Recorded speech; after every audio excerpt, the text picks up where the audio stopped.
இயேசு கிறிஸ்துவின் இனிய நாமத்தில் வாழ்த்துக்கள். மீண்டுமாக துளிர்க்கும் வசனம் நிகழ்ச்சிக்கு உங்களை அன்போடு வரவேற்கிறேன். மற்றும் ஒரு செய்தியோடு உங்களை சந்திக்கிறதுல மிக்க மகிழ்ச்சி. இன்னைக்கு ஒரு கேள்வி குறித்து தான் இன்னைக்கு நம்ம பார்க்க போறோம். தேவன் யாரை அழைக்கிறாரு? தேவன் யாரை தெரிந்து கொள்கிறார்? ஒருவேளை சிலரை மட்டும்தான் தெரிந்து கொள்றாரா? அவருக்கு சிலரை இவங்களெல்லாம் வேஸ்ட், இவங்களை ஒன்றும் செய்ய முடியாதுன்னு சொல்லி அவங்களை அனுப்பி விட்டுறாரா? எப்படி அவர் தேர்ந்தெடுக்கிறார் அப்படின்னு சொல்லி கேள்வி நமக்கு வருது இல்ல. ஏன்னா சிலர் அழைக்கப்பட்டவர்கள் அநேகர், தெரிந்து கொள்ளப்பட்டவர்கள் சிலர் அப்படின்னு சொல்லி நம்ம பார்க்குறோம். மத்தேயு 20:16 இவ்விதமாய் பிந்தினோர் முந்தினோராயும் முந்தினோர் பிந்தினோராயும் இருப்பார்கள், அழைக்கப்பட்டவர்கள் அநேகர், தெரிந்து கொள்ளப்பட்டவர்களோ சிலர் என்றார். இது எந்த பகுதியில் வருது அப்படின்னு பார்த்தீங்கன்னா, ஒருத்தன் போய் காலையிலே சிலரை வேலைக்கு கூப்பிடுவான், அவங்களுக்கு ஒரு பணம் கொடுப்பான்.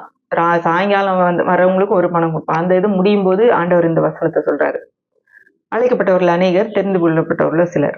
அப்புறம் இன்னொரு ஒரு பகுதியில இதே வசனம், இதே போன்ற ஒரு வசனம் வருது. மத்தேயு 22:14 அந்தபடியே அழைக்கப்பட்டவர்கள் அநேகர், தெரிந்து கொள்ளப்பட்டவர்களோ சிலர் என்றார். இது எந்த பகுதியில பார்த்தீங்கன்னா, பரலோக ராஜ்யம் ஒரு குமாரனுக்கு கல்யாணம் செய்த ராஜாவுக்கு போயிருக்கிறது. அவன் எல்லாரையும் கூப்பிடுறான், அழைக்கப்பட்டவர்களை கல்யாணத்துக்கு வரும்படி தன் ஊழியக்காரரை அனுப்பி கூப்பிடுறான். அவர்களோ மனது இல்லாது இருந்தார்கள். அப்போ இந்த பகுதியை பார்க்கும்போது இன்னொரு ஒரு தெளிவு வருது. ஆண்டவரா சிலரை தான் தெரிந்தெடுக்கிறாரா அப்படின்னு பார்த்தா, அவர் அழைப்பு எல்லாருக்கும் கொடுக்குறாரு. ரெடியா இருக்கு, நீங்க வாங்க அப்படின்னு சொல்லி அழைப்பு கொடுக்கப்படுது. ஆனா அவர்களோ வர மனது இல்லாது இருந்தார்கள். இப்போ அழைப்பு அப்படின்னா ஒரு சிலருக்கு மட்டும்தான் வருது. இவங்கெல்லாம் அவங்க தனியா ஸ்பெஷலா ஆண்டவர் அழைத்து அவங்கள ஊழியத்துல தனியா பிரித்து அவங்களுக்கு வரங்களை கொடுத்து அப்படி அவங்கள மகிமைப்படுத்தி வச்சிருக்கிறாரு. எனக்கெல்லாம் அப்படி கிடையாது. நான் என்ன ஒரு சாதாரண அப்படின்னு சொல்லி நம்ம சாதாரண விசுவாசி, ஏதோ நான் இருக்கேன், ஆண்டவர் என்னை எல்லாம் அழைக்கல அப்படின்னு சொல்லி நினைக்கிற விசுவாசிகள் அநேகர் உண்டு. அவர்களுக்காக தான் இதை பேசுறேன். அவர்களும் வர மனதில்லாது இருக்கிறார்கள். அப்போ வர மனது, நம்முடைய மனது ரொம்ப முக்கியம். மனதுனா என்னன்னு பாத்தீங்கன்னா, நம்முடைய விருப்பம். ஆண்டவர் சில நம்மள எல்லா விதத்திலயும் ஆண்டவர், நீங்க அவருடைய செயல்பாடுகளை பார்த்தீங்கன்னா, அவர் நம்ம கண்டிப்பு படுத்துறவரே கிடையாது. நம்ம நினைக்கலாம், ஒருவேளை அவர் ரொம்ப கண்டிப்பானவர், எல்லாத்தையும் என்னை பார்த்துக்கிட்டே இருக்கிறாரு, நான் இந்த பக்கம் அந்த பக்கம் எங்க மூவ் பண்ணாலும் அவர் என்னைய கண்டுபிடிச்சிருவாரு அப்படிலாம் நினைக்கிறோம். ஆனா தேவன் யாரையும் கண்டிப்பு படுத்துறவர் இல்லை. அவர் அழைப்பு கொடுக்குறாரு, வாங்கன்னு எல்லாருக்கும் பொதுவான அழைப்பு வருது.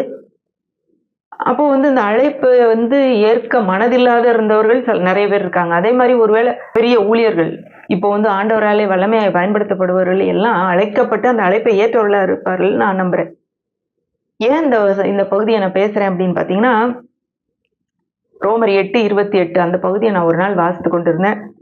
நமக்கு எல்லாருக்குமே தெரியும், ரொம்ப பிடித்தமான ஒரு பகுதி. அன்றியும் அவருடைய தீர்மானத்தின்படி அழைக்கப்பட்டவர்களாய் தேவனிடத்தில் அன்பு கூறுகிறவர்களுக்கு சகலமும் நன்மைக்கு ஏதுவாக நடக்கிறது என்று அறிந்திருக்கிறோம். இது பொதுவா எல்லா இடத்துலயும் போய் அவர்கள் விசுவாசிகள் இல்லையோ யாருக்குனாலும் இந்த வசனத்தை பேசுறத நம்ம பார்க்கிறோம். உங்களுக்கு சகலம் நன்மைக்கு எதுவா நடக்கும், சகலம் நன்மைக்கு எதுவா மாறிடும் அப்படின்னு சொல்லி நம்ம பேசுறோம். ஆனா இதுல அவருடைய தீர்மானத்தின்படி அழைக்கப்பட்டவர்கள், அவர்களுக்கு தான் நன்மைக்கு எதுவாக மாறும்னு சொல்லி இந்த வசனம் சொல்லுது. தீர்மானத்தின் அழைக்கப்பட்டவர்கள், தேவனிடத்தில் அன்பு கூறியவர்கள் போட்டிருக்கு. இதுல பார்த்தா முதல்ல அவருடைய தீர்மானத்தின்படி அழைக்கப்பட்டவர்கள். அப்போ நான் நினைச்சேன், தேவன் சிலரை அழைக்கணும்னு தீர்மானிச்சுட்டாரு, அந்த தீர்மானிக்கப்பட்டவர்களை தான் அவர் அழைக்கிறாரு, அவர்களுக்கு தான் சகலம் நன்மைக்கு எதுவா இருக்குமோ. அப்படின்னா என்ன, அழைக்கப்பட்டவர்கள்னா என்ன? அப்போ அவரா யோசிச்சுட்டு அழைக்கிறாரான்னு எனக்கு ஒரு கேள்வி வந்ததுனாலதான் இந்த பகுதியை நான் ப்ரிப்பேர் பண்ண ஆரம்பிச்சேன். இதை குறித்து தியானிக்க ஆரம்பிச்சேன். இது ஒரு செய்தியாகவே நான் ஆயத்தம் பண்ணேன். ஆனா இதுக்கு அடுத்தது பாத்தீங்கன்னா, அடுத்த 2 வசனங்களை வாசிக்கும் போது இதற்கான தெளிவான விடையை நான் கண்டுபிடிச்சிட்டேன். வாசிக்கிறேன். ரோமர் 8:29 தம்முடைய குமாரன் அநேக சகோதரருக்குள்ளே முதற் பேரானவராய் இருக்கும் பொருட்டு தேவன் எவர்களை முன்னறிந்தாரோ அவர்களை தமது குமாரனுடைய சாயலுக்கு ஒப்பாயிருப்பதற்கு முன் குறித்திருக்கிறார். எவர்களை முன் குறித்தாரோ அவர்களை அழைத்தும் இருக்கிறார். எவர்களை அழைத்தாரோ அவர்களை நீதிமான்களாக்கி இருக்கிறார். எவர்களை நீதிமான்களாக்கி இருக்கிறாரோ அவர்களை மகிமைப்படுத்தி இருக்கிறார். இதுல ஒரு கோர்வையா சில பகுதியை பவுல் அப்போஸ்தலன் சொல்றாரு.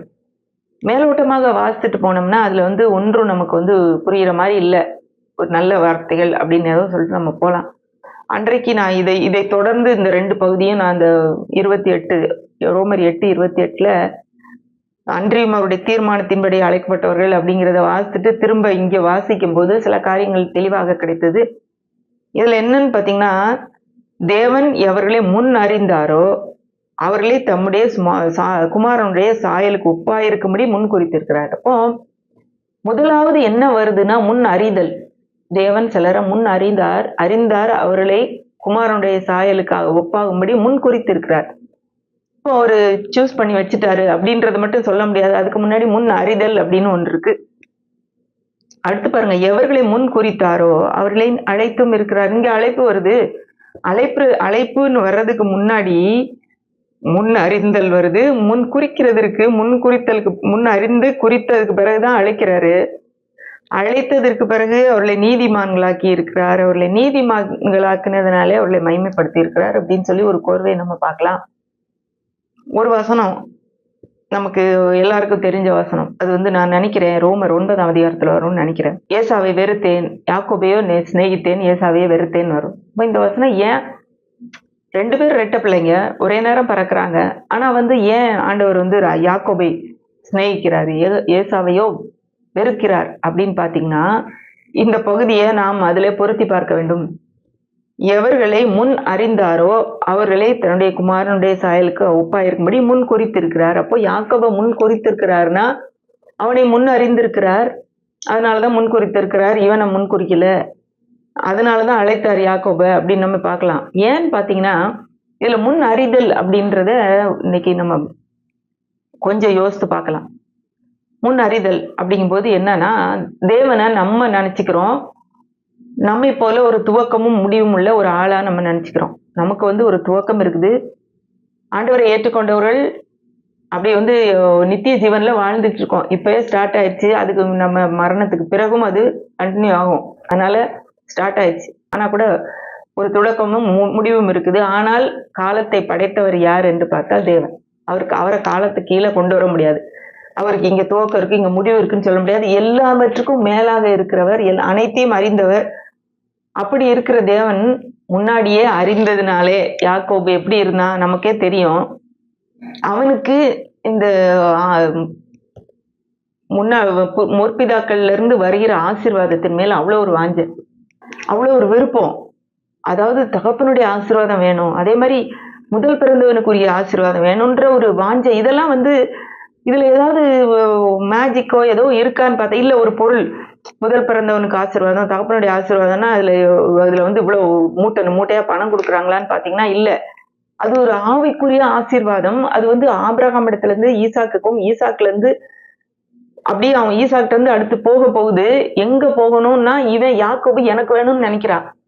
ஆனா ஏசாவுக்கு அதை பத்தி கவலை இல்லை. எதை வச்சு சொல்றேன் அப்படின்னா, அவன் ஒரு நாள் பசியோட வரும்போது இங்க யாக்கோபு உட்கார்ந்து கூழ் காய்ச்சிட்டு இருக்கான். அவன் சொல்றான், எனக்கு உன்னுடைய சேஷ்ட புத்திர பாகத்தை கொடுத்துரு, அதாவது முதல் பிறந்தவனுக்கு கூடிய அந்த ஒரு ஆசீர்வாதம் இருக்கு பத்தி, அதை கொடுத்துரு.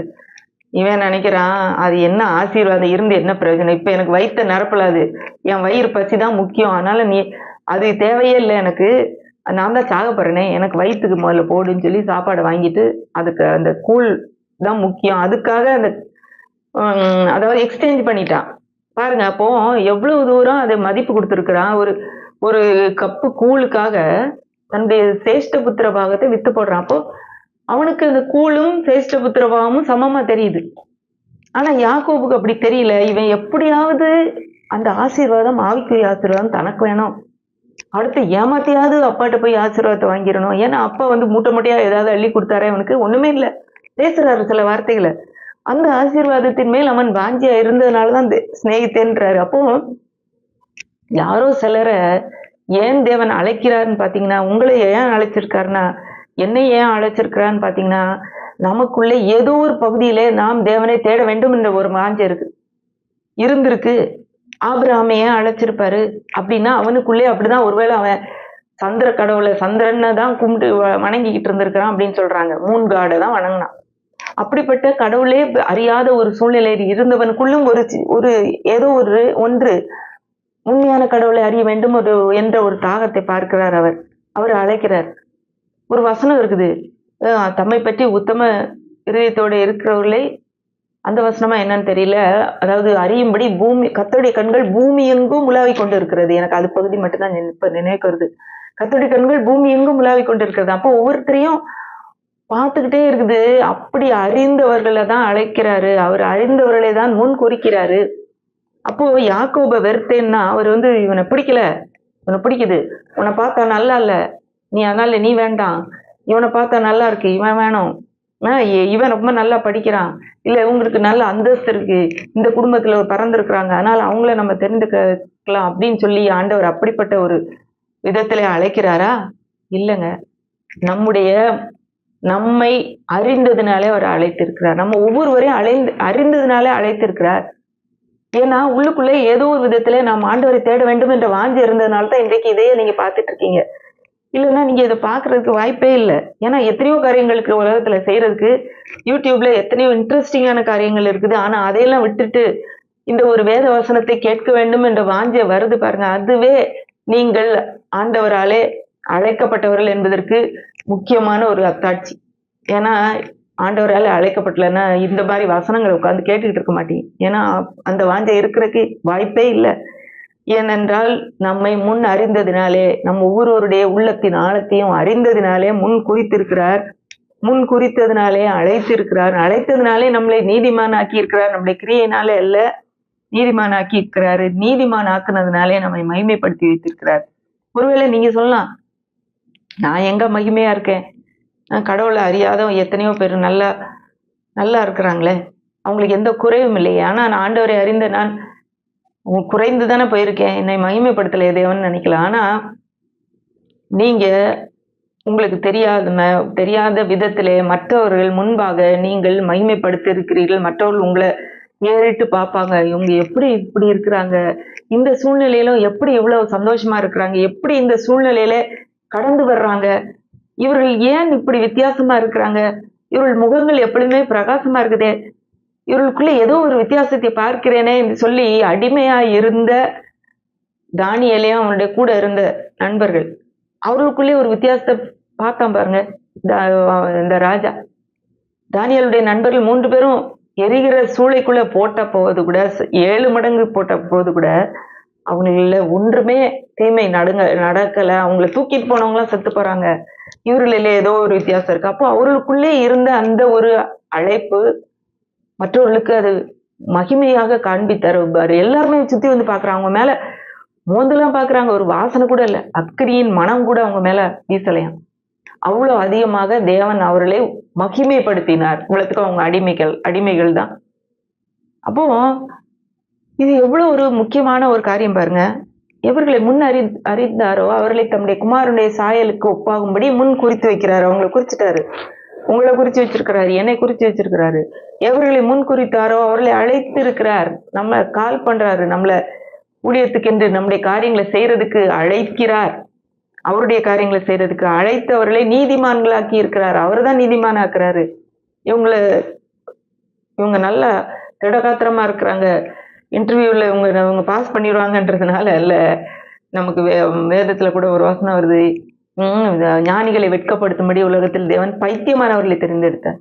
உள்ளவர்களை வெட்கப்படுத்தும்படி இல்லாதவர்களையும் குறைவுபட்டவர்களை தேவன் தெரிந்தெடுக்கிறார். ஏன்னா மாம்சமான எவனும் அவருக்கு முன்பாக பெருமை பாராட்டுறதுக்கு. அப்போ இல்லாதவர்கள் குறைவுள்ளவர்கள், ஆனா உள்ளுக்குள்ள தேவனை தேட வேண்டும் என்ற வாஞ்சியா இருக்கிறோம். இப்போ அழைத்தவர்களை நீதிமான்களாக்கி இருக்கிறார், நீதிமான்களை மகிமைப்படுத்தி இருக்கிறார்ன்றதை நம்ம பார்த்தோம்.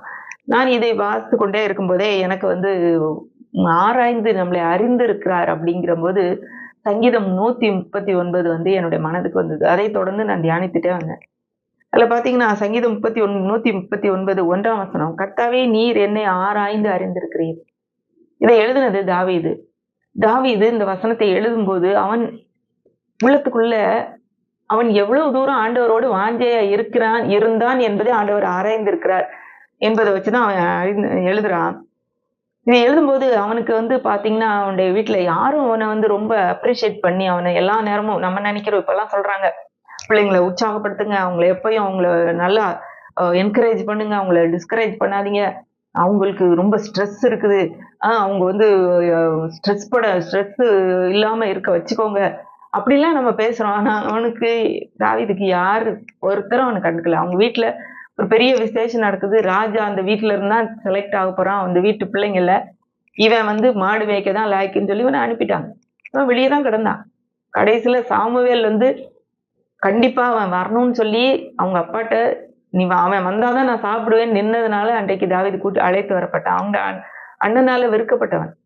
ரொம்ப ஒண்ணும் பெரிய கிரேட்டா சொல்றதுக்கு ஒண்ணுமே இல்லாதவன். ஆனா அவனுக்கு தெரியும் ஆண்டவரை பற்றிய அறிவு, ஆண்டவரை பற்றிய வாஞ்சை இருந்திருக்கு. அவன் எப்படி எழுதுறான் பாருங்க. தேவன் எவ்வளவு தூரம் அவனை அறிந்திருக்கிறார் என்பதை எழுதுறான் பாருங்களேன்.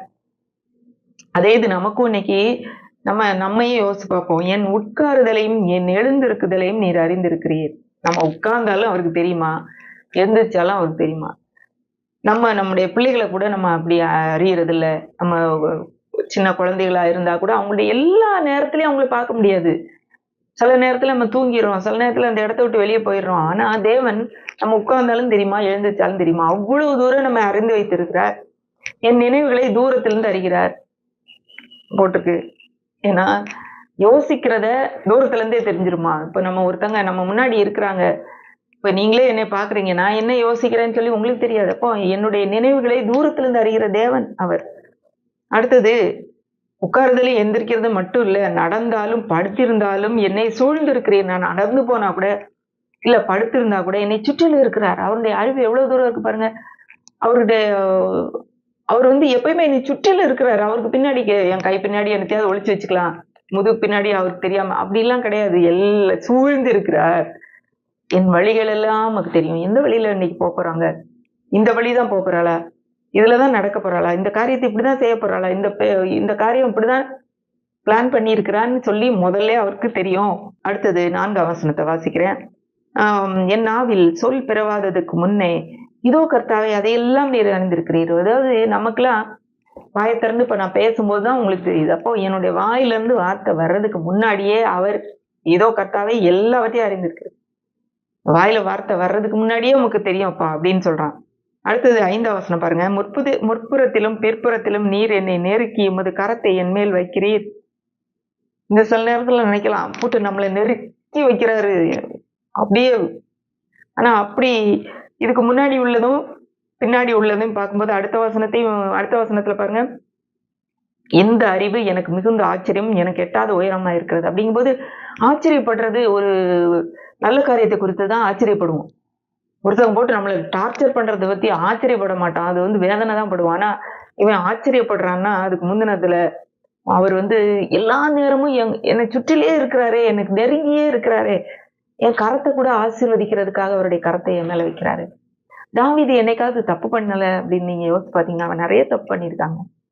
ஆண்டவருக்கு பிரியமில்லாத காரியங்களை ஒரு தேவையில்லாத அவனுக்கு எத்தனையோ மனைவிகள் இருந்தப்போ கூட இன்னொருத்தனுடைய மனைவியை இச்சித்து அவன் விபச்சாரம் செஞ்சு கொலை பண்ணி அப்படிலாம் இருந்தவன். ஆனா ஆண்டவருக்கு பிரியமானவன் என்று பெயர் எடுத்தான். ஏன்னா அவனுடைய உள்ளம் உடனே மாறிடுது. ஆண்டவரே நான் தப்பு பண்ணிட்டேன்னு சொல்லி உடனே தன்னை தாழ்த்துறான். அந்த தேவனை பிரியப்படுத்த வேண்டுமே என்ற ஒரு வாஞ்சை உள்ள இருந்துட்டே இருக்கிறத பாக்குறாரு.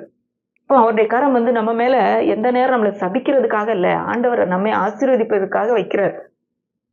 அதனாலதான் அடுத்த சொல்றாரு, இந்த அறிவு எனக்கு மிகுந்த ஆச்சரியத்தை கொடுக்குது, எனக்கு எட்டாத உயரமா இருக்கு. எப்படி இவருக்கு எல்லாம் தெரியும்? எப்படி என்னை சுற்றிலும் இருக்கிறார்? நான் மட்டும் இல்லையே இந்த உலகத்துல, எத்தனையோ மக்கள் இருக்காங்களே, அத்தனை பேரையும் அவர் தெரிஞ்சிருக்காரே அப்படின்னு சொல்லி அவனுக்கு அது ஆச்சரியமா இருக்குது. நமக்கும் அது ஆச்சரியத்தை கொடுக்க வேண்டும். அடுத்து பாருங்க 7, 8, 9 பார்த்தா 10 வரைக்கும் நான் வாசிக்கிறேன். உம்முடைய ஆவிக்கு மறைவாக எங்கே போவேன்? உம்முடைய சமூகத்தை விட்டு நான் எங்கே ஓடுவேன்? நான் வானத்துக்கே ஏறினாலும் நீர் அங்கே இருக்கிறீர். நான் பாதாளத்தில் படுக்கை போட்டாலும் நீர் அங்கேயும் இருக்கிறீர். நான் விடியற்காலத்து செட்டைகளை எடுத்து சமுத்திரத்தின் கடையாந்தரங்களிலே போய் தங்கினாலும் அங்கேயும் உமது கை என்னை நடத்தும். உமது வலதுகரம் என்னை பிடிக்கும். இருள் என்னை மூடிக்கொள்ளும் என்றாலும் இரவும் என்னை சுற்றிலும் வெளிச்சமாய் இருக்கும். உமக்கு மறைவாக இருளும் அந்தகாரப்படுத்தாது, இரவும் பகலை போல வெளிச்சமாயிருக்கும். உமக்கு இருளும் வெளிச்சமும் சரி. இதுல பாருங்க, எங்கேயாவது ஓடி போய் ஒளிஞ்சுக்கலாம் அப்படின்னு நினைச்சா அவருடைய ஆவிக்கு மறைவாக எங்கேயும் போக முடியாது. அப்போ அவர் வந்து எல்லா இடத்துலயும் இருக்கிறாரு. நிறைய பேர் நினைச்சுக்கிறோம் ஆண்டவருக்கு தெரியாம நம்ம இங்க இருந்து பேசுறதெல்லாம் அவருக்கு தெரியாது, மற்றவங்களுக்கு விரோதமா பேசுற காரியங்கள் தெரியாது. நான் இங்க யோசித்து ஒரு தேவையில்லாத காரியத்தை நான் செயலுக்கு யோசிச்சுட்டு இருக்கேன்னா அது அவருக்கு தெரியாதுன்னு ஏன்னா அவர்கிட்ட அப்படின்னு நம்ம நினைக்கிறோம். ஆனா அவருக்கு மறைவாக எதுவுமே செய்ய முடியாதுன்றத சொல்லியிருக்கான். ஆவிக்கு மறைவா எங்க போவேன்? எங்கேயாவது ஓடி போய் யாருமே பார்க்காத இடத்துல, இல்ல இந்த ஊர்ல இருந்தா தான் எல்லாரும் பார்க்குறாங்க. யாருமே தெரியாத இடத்துல இருந்தா கூட அங்கேயும் முடியாது. அங்கேயும் அவர் இருக்காரு. உங்களுடைய சமூகத்தை விட்டு எங்கே ஓடுவேன்? பல நேரத்துல நம்ம யோசிக்கிறோம். ஆண்டவரே உங்களுடைய பிரசன்னம் வேணும். உங்களுடைய பிரசன்னம் தாங்க அப்படின்லாம் நம்ம ஜெபம் பண்றோம். ஏன்னா நமக்கு அந்த ஃபீல் வரல. ஆனா இவன் சொல்றத பார்க்கும்போது அவருடைய சமூகத்தை விட்டு எங்கேயுமே முடியாது. எங்கேயுமே ஒளிஞ்சுவிட முடியாது. ஏன்னா ஒரு ஒரு யோசிச்சு பாருங்களேன். ஒரு சின்ன குழந்தை. ரொம்ப துருதுருன்னு இருக்கிற ஒரு குழந்தை. ஓ ஏன் தாயோ, தகப்பனோ வந்து எப்பயுமே வந்து அது மேல ஒரு கண் இருந்துகிட்டே இருக்கும். ஏன்னா, எங்கேயாவது போய் ஏதாவது பண்ணிறக்கூடாது. ஏன்னா, அத நம்ம நேசிக்கிறதுனால அத பார்ப்போம். அதே மாரி தேவனுடைய பிரசனம் எப்பயுமே நம்மோட தான் இருக்கு. நம்மை விட்டு அவர் விலகுவதும் இல்லை, நம்மை கைவிடுவதும் இல்லை. இதை யோசித்து பார்க்கும்போது, நமக்கு வந்து அது ஒரு உற்சாகத்த கொடுக்குது பாருங்க. அடுத்தது அவன் சொல்றான், "நான் வானத்துக்கு ஏறினாலும் அங்கே இருக்கேன்." சரி, ரொம்ப ஹைட்டா போயிட்டா அங்க இருக்க மாட்டாருன்னு நெனச்சா, அங்கேயே நீர் இருக்கிறீர். நான் பாதாளத்தில் படுக்கை போட்டாலும் அங்கேயே இருக்கிறீர். குழி தோண்டி உள்ள போய் பாதாளத்துல நல்ல ஆழத்துல போனாலும் அங்கேயே இருக்கிறீர். அங்கேயும் அவருக்கு மறைவு கிடையாது. சின்ன பிள்ளைங்க நமக்கு தெரியாம காரியங்கள செய்யணும்னு நெனைக்கிறாங்க. ஏன் நம்ம அவங்க பின்னாடியே போறோம்? அவங்களுக்கு ஒருவேளை ஏன் நம்மள பார்த்துட்டே இருக்காங்க? எதுக்கு நம்மள அப்படின்னு இருக்கலாம். ஆனா ஏன் போறோம்னா, அவங்க ஆபத்துல அகப்பட்டுறக்கூடாது. ஏதாவது உங்களுக்கு டேஞ்சர் வந்துறக்கூடாது. எங்கேயாவது அடிபட்டுறக்கூடாது. ஏதாவது தெரியாத காரியங்கள கை விட்டுறக்கூடாது. அப்படிதான் அவங்க அப்படிதான் நம்ம பெற்றோர நெனைக்கிறோம். அப்ப நம்மை படைத்த நம்முடைய தேவனாகிய பிதா, எவ்வளவு ஒரு நேசமோடு எவ்வளவு அன்போடு நம்ம பார்ப்பாரு. அதுதான் நம்ம இந்த இடத்துல நம்ம பார்க்கிறோம். வானத்துக்கு ஏறினாலும் அங்கே இருக்கிறீர். பாதாளத்துல படுக்கை போட்டாலும் யோனாவுடைய காரியத்தெல்லாம் நீங்க யோசிச்சு பாருங்க. யோனா என்ன பண்ணான்? ஆண்டவர் வந்து நினிவேக்கு போன்றாரு. அவனுக்கு அங்க போக பிடிக்கல. ஏன்னா அவங்கலாம் மோசமானவங்க. இஸ்ரவேல் மக்களுக்கு விரோதமான காரியங்கள செஞ்சவங்க. அவங்களுக்கு போய் ஆண்டவர பத்தி சொல்றதுக்கு இவனுக்கு விருப்பம் இல்ல. அதனால வேற இடத்துக்கு கப்பல் ஏறி அடித்தட்டுல படுத்துக்கிட்டான். ஆனா அங்கேயும் ஆண்டவர் கண்டுபிடிச்சுட்டாரு. அதனால ஆண்டவர் தெரியாம எங்கேயும் இருக்க முடியாது. பாதாளத்துல போய் படுக்க போட்டாலும் கண்டுபிடிச்சிடலாம். அடுத்தது விடியற் காலத்து செட்டைகளை எடுத்து சமுத்திரத்தின் கடையாந்தரங்களில் போய் தங்கினாலும் அங்கேயும் உமது கை என்னை நடத்தும், உமது வலதுகரம் என்னை பிடிக்கும். ஒருவேளை இங்க இருந்து பறந்து போய் இந்த பெரிய கடலுக்கு தாண்டி அந்த பக்கம் போயிட்டு அங்க போய் நான் வந்து இருப்பேன், அங்க போயிருவேன் அப்படின்னா கூட அங்க போய் தங்கினாலும் அங்கேயும் கையை பிடிச்சு நடத்துறாராம். பாருங்க, எங்கேயுமே அவருக்கு மறைவு கிடையாது. அப்போ நம் ஒவ்வொருவரையும் ஆராய்ந்து அறிந்ததுனாலே நம்ம அழைத்திருக்கிறார். அவங்க தெரியாம அழைக்கல. நம்ம இப்படிலாம் தப்பு பண்ணுவோம்னு அவருக்கு தெரியாம அழைக்கல. நிறைய நேரம் நம்ம ஆண்டவரை ஏற்றுக்கொண்ட பிறகு கூட எத்தனையோ முறை தவறி இருக்கிறோம்ல. நம்மளா இந்த காரியத்தை நம்ம பேசணும், நம்மளா இந்த காரியத்தை செஞ்சோம், ஏன் இப்படிப்பட்ட ஒரு ஒரு முட்டாள்தனமான காரியத்தை செஞ்சோம்னு சொல்லி நம்ம நினைக்கிறது ஆண்டவருக்கு தெரியாது. அவர் என் மேல கோவமா இருப்பாருன்னு நம்ம நினைக்கிறோம். ஆனா இந்த வசனத்தின்படி அவர் நம்மை ஆராய்ந்து அறிந்திருக்கிறார். நம்ம நினைவுகளை தூரத்துல இருந்தே அறிகிறாரு. ஒருவேளை தவறான காரியங்களை நம்ம செய்யணும்னு யோசித்தப்ப கூட தெரியும். தெரிந்துமே நம்ம அழைத்திருக்கிறார். ஏன்னா அவருக்கு நம்முடைய உள்ளம் தெரியும். உள்ளத்துக்குள்ளே நாம் அவரை தேட வேண்டும் என்ற ஒரு வாஞ்சை இருக்குது. அடுத்து பாருங்க, கரம் என்னை பிடிக்கும்னு சொல்றாரு. அங்கேயுமே கை பிடிச்சுதான் நடத்துறாராம். நடத்தி கூட்டிட்டு வர்றாரு. கால் எடுத்து ஒழுங்கா வைக்க, சின்ன குழந்தைகளை பிடிக்கிற மாதிரி. இருள் என்னை மூடிக்கொள்ளும் என்றாலும் இரவும் என்னை சுற்றி வெளிச்சமா இருக்கும். இருள் என்னை மூடிக்கொள்ளும் என்றாலும் இரவும் என்னை சுற்றிலும் வெளிச்சமா இருக்கும். உமக்கு மறைவாக இருளும் அந்தகாரப்படுத்தாது. உமக்கு இரவும் பகலை போல வெளிச்சமா இருக்கும். உமக்கு இருளும் வெளிச்சமும் சரி. இதுல வசனத்துல பார்த்தா இருட்டுக்குள்ள போய் இருந்தா கூட அந்த இருட்டுல அவருக்கு தெரியும். நம்ம நினைக்கிறோம் இருட்டுல கண்ணு தெரியாது. ஏன் திருடுறவங்க எல்லாம், அதாவது தவறான காரியங்களை செய்யறவங்க வெளிச்சத்தை அவாய்ட் பண்றாங்க அப்படின்னா யாருக்குமே தெரியாம செய்யணும்னு நினைக்கிறாங்க. ஆனா கடவுளுக்கு எல்லாமே தெரியும். நம்ம இருளுக்குள்ள போய் இருந்தாலும் தெரியும். சமுத்திரத்தின் கடையாந்திரங்கள்ல போய் கடற்கோடியில யாரும் இல்லாத ஒரு தீவுல உட்கார்ந்து இருந்தாலும் தெரியும். பாதாளத்துல போய் படுக்க போட்டாலும் தெரியும். நம்ம வானத்துக்கு ஏறி போனாலும் தெரியும். நம்ம வந்து வாயிலிருந்து சொல்லு வர்றதுக்கு முன்னாடியே தெரியும். படுத்திருந்தாலும் நடந்தாலும் நம்மை சுற்றிலும் அவர் இருக்கிறாரு. உட்கார்ந்திருந்தாலும் எந்திரிச்சாலும் அவர் இருக்கிறாரு. நினைவுகளை தூரத்துல தருகிறார். அப்போ நம்மை ஆராய்ந்து அறிந்தவர் அவர். நம்மை ஆராய்ந்து அறிந்தவர். இது எவ்வளவு ஒரு நமக்கு எனக்கு வந்து இது வந்து ரொம்ப ஒரு ஆறுதல் கொடுக்கிற ஒரு வசனமாக இருந்தது. அடுத்து இன்னொரு காரியம் பாத்தீங்கன்னா, நம்முடைய மற்ற காரியங்களை நம்ம போற நம்முடைய நடவடிக்கைகள் மட்டும் அவருக்கு தெரியாது. தெரியுது. அது மட்டுமல்ல, மற்ற காரியங்களையும் பாருங்க. அவர் நம்மை உருவாக்கின போதே நம்மை தெரியும்ன்றது அடுத்து வருது பாருங்க. நீர் என் உள்ளிந்திரியங்களை கை கொண்டு இருக்கிறீர், என் தாயின் கற்பத்தில் என்னை காப்பாற்றினீர். நான் கற்பத்துல இருக்கும் போதே எப்படி ஒரு தண்ணிக்குள்ள ஒரு குழந்தை வளருது யோசித்து பார்த்தா ஆச்சரியமா இருக்குது. ஃபுல்லா தண்ணி, மூக்குக்குள்ள காதுக்குள்ள எல்லா இடத்துலயும் தண்ணி. ஆனா அந்த தண்ணிக்குள்ள இப்ப நம்மளால தண்ணிக்குள்ள ஒரு நிமிஷம் கூட இருக்க முடியாது. ஆனா இந்த குழந்தை அங்க வளருது. அங்க காப்பாற்றி நம்ம கொண்டு வர்றாரு இந்த உலகத்துக்குள்ள. நான் பிரமிக்கத்தக்க அதிசயமாய் உருவாக்கப்பட்டபடியால் உம்மை துதிப்பேன். உமது கிரியைகள் அதிசயமானவைகள், அது என் ஆத்துமாவுக்கு நன்றாய் தெரியும். இதுல தன்னுடைய வெளிப்பிரகாரமான நடவடிக்கைகள் மட்டுமல்ல, உருவாக்கப்பட்ட போதே அதிசயமாக என்னை உருவாக்கினார் என்று சொல்லி தாவீது எழுதுறான். ஒவ்வொரு நம்முடைய ஒரு செல்லோட ஃபங்ஷன், நம்ம கண்ணோட ஃபங்ஷன், நம்ம கை, காலு, நம்முடைய தொடு உணர்ச்சி எல்லாமே ஆச்சரியமான ஒரு காரியம். இந்த கிரியைகள் ஆச்சரியமானவைகள், அதிசயமானவைகள் அப்படிங்கிறான். அடுத்தது பாருங்க 15ஆம் வசனம். நான் ஒளிப்பிடத்தில் உண்டாக்கப்பட்டு பூமியின் தாழ்விடங்களில் விசித்திர வினோதமாய் உருவாக்கப்பட்ட போது என் எலும்புகள் உமக்கு மறைவாய் இருக்கவில்லை. வயித்துல குழந்தை வளர்றது வெளியேந்து பார்க்க ஒன்றுமே தெரியாது. ஆனா அது வளர்ந்துகிட்டு இருக்குது. அங்க எலும்பு உருவாகுது. எப்படி இந்த எலும்பெல்லாம் உள்ள உருவாகுது? எப்படி ஒரு ஹார்ட் சப்ஸ்டன்ஸ் உருவாகுது? ஒரு சின்ன ஒரு ஒரு ஒரு பேனா வச்சு ஒரு புள்ளி குவிச்சா எப்படி இருக்கும்? அந்த சைஸ்ல இருந்த நம்ம உருவாகி எலும்புகளும், தசைகளும், அவயவங்களும், ரத்தமும் எல்லாம் அதான் நரம்புகளும் உருவாகி வர்றது ஆச்சரியமா இருக்கு. அதான் சொல்றாரு, விசித்திர வினோதமாய் உருவாக்கப்பட்ட போது என் எலும்புகள் உமக்கு மறைவா இருக்கவில்லை. என்னுடைய எலும்புகள் எல்லாம் நமக்கு தெரிஞ்சுது. என்னுடைய கருவை உம்முடைய கண்கள் கண்டது. என் அவயவங்களில் ஒன்றாயிலும் இல்லாத போதே அவைகள் உருவேற்படும் நாட்கள் உமது புஸ்தகத்தில் எழுதியிருக்கிறது. அப்போ நான் சின்ன கருவா இருக்கும்போதே நீங்க பாத்துட்டீங்க ஆண்டவரே.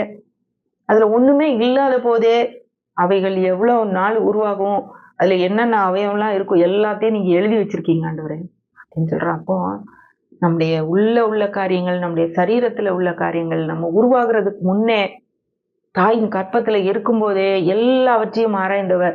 அது மட்டும் இல்லாம நம்முடைய நினைவுகள், நம்ம இப்ப பிறந்து வளர்ந்து இருக்கும்போது நம்முடைய வழிகள், நம்ம உட்காருதல், எழும்புதல், நம்ம எங்க போனாலும் வந்தாலும் எல்லா டைம்லும் நம்மை சுற்றிலும், நம்மோடும், நம்மை சூழ்ந்தும், நம்மேலே அவரு பிரசனம், அவருடைய கரம் எல்லாம் இருக்குதுங்க. இப்ப நம்ம ஆராய்ந்து அறிந்தவர், நம்ம முற்றிலுமாக தெரிந்ததுனாலதான் அழைத்திருக்கிறார். ஏதோ தெரியாம ஐயோ தெரியாம போய் இவ்வளவு போய் அழைச்சிட்டேனே, இவ்வளவு மட்டமா இருப்பான்னு தெரிஞ்சா நான் அழைச்சிருக்க மாட்டேன்னு ஆண்டவர் நினைக்கல. நம்மை தெரிந்து, நம்மை ஆராய்ந்து அறிந்து, நமக்குள்ளேயும் ஒரு வாஞ்சை இருந்ததுனால தான் அழைத்திருக்கிறார். இன்றைக்கு என்னை நீங்க கேட்டுக்கொண்டு இருக்கிறீங்கன்னா உங்களுக்குள்ளே ஒரு வாஞ்சை இருக்குது, உங்களுக்குள்ளே ஒரு ஆவல் இருக்குது. தேவனை பற்றி நான் இன்னும் அறிந்து கொள்ள வேண்டும், தேவனை பற்றிய காரியங்கள் எனக்கு இன்னும் தெரியணும். ஏன்னா அவர் அறியறதுக்கு எனக்குள்ளே ஒரு வாஞ்சை இருக்குது, ஒரு ஆர்வம் இருக்குதுன்றதுனாலதான் இந்த மாதிரி சேனல் எல்லாம் நீங்க பாக்குறீங்க. இப்படிப்பட்ட தேவன் இப்படிப்பட்ட ஒரு ஆர்வம், ஒரு பிரியம், ஒரு வாஞ்சை தாவீதை போல நமக்கு இருக்கிறதுனாலதான் நம்ம அழைத்திருக்கிறார். அதனாலதான் இன்றைக்கு நமக்கு சகலமும் நன்மைக்கு எதுவாய் நடக்குது அப்படின்னு அறிந்திருக்கிறோங்கிறார். ஒருவேளை இன்னைக்கு நீங்க தீமையான காரியங்களை அனுபவிச்சுட்டு இருக்கலாம், எதிர்மறையான காரியங்கள் உங்களுக்கு நடந்து கொண்டிருக்கலாம். நான் இப்படிதான் நினைச்சேன், நான் இப்படி நடந்துட்டு இருக்குது, நான் இதுல செலக்ட் ஆயிருவேன்னு நினைச்சேன், எனக்கு செலக்ட் ஆகல. ஒருவேளை இந்த காரியத்துக்காக நான் போய்கிட்டு இருக்கேன், ஆனா இந்த காரியம் எனக்கு வாய்க்கல, இந்த சூழ்நிலை எனக்கு மாறும் என்று நான் நினைச்சிட்டு இருக்கேன், ஆனா இன்னும் மாறல அப்படின்னு நீங்க நினைச்சீங்கன்னா, இந்த ஒரு டிலே, இந்த மாதிரி ஒரு காரியங்கள் கூட தேவன் அதை கூட நன்மையாக மாற்றி தர முடியும். இது நம்முடைய வாழ்க்கையில கூட நம்ம அனுபவிச்சிருப்போம். ஏன் இப்படி ஒரு சூழ்நிலை வந்தது, ஏன் இப்படி ஆண்டவரே இந்த சூழ்நிலையை ஏன் விட்டீங்கன்னு எல்லாரும் நமக்கு எதிராக பேசுகிற சூழ்நிலை கூட நான் வந்திருக்கலாம். எல்லாருக்கும் முன்பாக நம்ம தலைக்குனிவாய் போன காரியங்கள், நம்ம தப்பு பண்ணல, ஆனா எல்லாரும் நம்மள ஒரு தரக்குறைவாய் பேசக்கூடிய ஒரு நேரங்கள் கூட வந்திருக்கலாம். ஏன் வந்துச்சு? நான் ஆண்டவருக்கு பிரியமா தானே நடந்தேன், ஆண்டவருக்கு எல்லாமே தெரியுமே, நான் தப்பே பண்ணலையே, ஆனா ஏன் எனக்கு இந்த சூழ்நிலை அப்படின்னு நீங்க யோசிச்சுட்டு இருந்தீங்கன்னா அந்த சூழ்நிலையும் நன்மைக்கு ஏதுவாக மாற்ற முடியும். ஏன்னா நமக்கு தெரியும் யோசேப்புடைய வாழ்க்கையில அவனுக்கு எல்லாமே எதிரடையா தான் நடந்துச்சு. அவன் தவறு செய்யல, அவனுக்கு உள்ளத்துக்குள்ள தேவனை குறித்த ஒரு நல்ல, அவரை தேட வேண்டும் என்ற எண்ணம் இருந்ததுனாலதான் தொடர்ந்து அவன் கீழே தள்ளப்பட்ட போதிலும் தொடர்ந்து அவன் சரியான காரியங்களை செஞ்சுட்டு இருந்தான். ஒரு நாளிலே எல்லாமே அவனுக்கு நன்மைக்கு ஏதுவாய் முடிந்தது. அப்படிதான் நம்முடைய வாழ்க்கையில நாம் முன்குறிக்கப்பட்டவர்கள், எவர்களை முன் குறித்து இருக்கிறார்களோ, எவரை முன் அறிந்தாரோ அவர்களை முன் குறித்திருக்கிறார். அப்போ நம்மளை முன் அறிந்ததுனாலதான் நம்மளை அழைத்திருக்கிறார். அதனாலதான் நீங்க உட்கார்ந்து கேட்டுட்டு இருக்கீங்க. அதனாலதான் நமக்கு இந்த மாதிரி காரியங்கள் நடக்கும்போது அது நன்மையாக மாற போகிறது என்ற ஒரு நிச்சயம் நமக்கு இருக்குது. எல்லாருக்கும் இந்த வசனத்தை பொருத்த முடியாது. ஆண்டவரை தேட வேண்டும் என்ற வாஞ்சி உள்ளவங்களுக்கு தான் இந்த வசனம் பொருந்தும். யாரை அழைத்திருக்கிறார் தேவன்? எல்லாரையும் அழைக்கிறாரு. ஆனா நம்ம நம்மளை அறிகிறாரு, உள்ளுக்குள்ள தெரியுது. நினைவுகளை அறிந்திருக்கிறாருன்னு பார்த்தோம். நம்ம பேசுறதுக்கு முன்னாடி அவருக்கு தெரியும். அப்போ உள்ளுக்குள்ள அந்த வாஞ்சி இருக்குது. வெளியே ஒருவேளை தெரியல, தவறா அவங்க பண்ணிக்கிட்டு இருந்தா கூட. இப்ப சவுளுடைய பவுல் உடைய வாழ்க்கையில அவனுக்குள்ளே தேவனை குறித்த ஒரு வைராக்கியம் இருந்தது. ஒரு இடத்துல கூட அவர் சொல்றாரு, தேவனை குறித்த பக்தி வைராக்கியம் இருந்தது. ஆனா அது சரியான வைராக்கியமா இல்ல. ஒரு சரியான தேவனை நான் அறிந்து கொள்ளாம நான் மற்றவங்களை கொடுமைப்படுத்திட்டு, கிறிஸ்தவர்களை கொடுமைப்படுத்திட்டு இருந்தேன். ஆனா ஒரு நாள்ல மாறினேன்னு சொல்றாரு. அதே மாதிரிதான் ஒருவேளை வைராக்கியத்தோடு காரியங்களை நம்ம செஞ்சு கொண்டு இருக்கலாம். ஆனா தேவன் அதையும் உள்ளுக்குள்ள அறிந்து நமக்கும் ஆண்டவர் அதை மாற்றுவதற்கு வல்லவரா இருக்கிறார். ஏனென்றால் எவர்களை முன் அறிந்தாரோ அவர்களை முன் குறித்திருக்கிறார். முன் குறித்தவர்களை அழைத்திருக்கிறார். அழைத்தவர்களை நீதிமான்களாக்கி இருக்கிறார். நீதிமான்களை மகிமைப்படுத்தி இருக்கிறார். அதனால இன்றைக்கு நாம் அவருடைய தீர்மானத்தின்படி அழைக்கப்பட்டவர்களா தேவனிடத்தில் அன்பு கூறுகிறவர்களுக்கு சகலமும் நன்மைக்கு ஏதுவாய் நடக்கிறது என்று அறிந்திருக்கிறோம் என்ற வசனத்தை நம்ம தைரியமா சொல்ல முடியும். இன்றைக்கு நமக்கு தீமைக்கு ஏதுவாய் நடந்து கொண்டிருக்கிற காரியங்கள் நன்மைக்கு ஏதுவாய் முடிய போகிறதற்காக நம்ம இன்னைக்கு நன்றி சொல்ல போறோம். ஆண்டவர் உங்களோட இருக்கிறார். தீமைக்கு ஏதுவாய் நடந்த காரியங்கள் நன்மைக்கு ஏதுவாக மாறும். அது உங்களுக்கும் சரி எனக்கும் சரி பொருந்தும். தேவன் எதெல்லாம் நம்ம இழந்தோமோ, எதெல்லாம் நம்ம நம்மகிட்ட பிடுங்கப்பட்டதோ அந்த காரியங்கள் எல்லாம் திரும்ப நமக்கு கொடுக்கறதுக்கு நன்மைக்கு ஏதுவாக இவற்றை மாற்றி தருவதற்கு வல்லவராயிருக்கிறார். அப்படியே நம்ம கண்களை மூடி ஜெபிக்கலாம். அன்புள்ள ஆண்டவரே, இந்த அருமையான நேரத்துக்காக நன்றியோடு உம்மை துதிக்கிறோம் அப்பா. உம்மை ஸ்தோத்திரிக்கிறோம் ஆண்டவரே. உங்களுடைய தீர்மானத்தின்படி அழைக்கப்பட்டவர்கள் நாங்கள் என்பதை இந்த நேரத்துல நாங்க தெரிந்து கொண்டோம் ஆண்டவரே. ஏனென்றால் நீர் எங்களை முன் அறிந்திருக்கிறீர். முன் அறிந்ததுனாலே எங்களை முன் குறித்திருக்கிறீர். முன் குறித்ததுனாலே எங்களை அழைத்திருக்கிறீர். அழைத்ததுனாலே எங்களை நீதிமான்களாக்கி இருக்கிறீர். எங்களை நீதிமான்களாக்கி எங்களை மகிமைப்படுத்தி இருக்கிறீர். அதற்காக ஸ்தோத்திரம் ஐயா. எங்களுக்கு சகலமும் நன்மைக்கு எதுவாய் நடக்கிறது என்று நாங்கள் அறிந்திருக்கிறோம் ஆண்டவரே. இந்த நேரத்துல என்னை பார்த்து கொண்டிருக்கிற யாராவது ஒருவேளை கடினமான சூழ்நிலை வழியாக போய் கொண்டிருந்தார்கள், ஆனால் இந்த வார்த்தை அவர்களை உற்சாகப்படுத்தட்டும் ஆண்டவரே.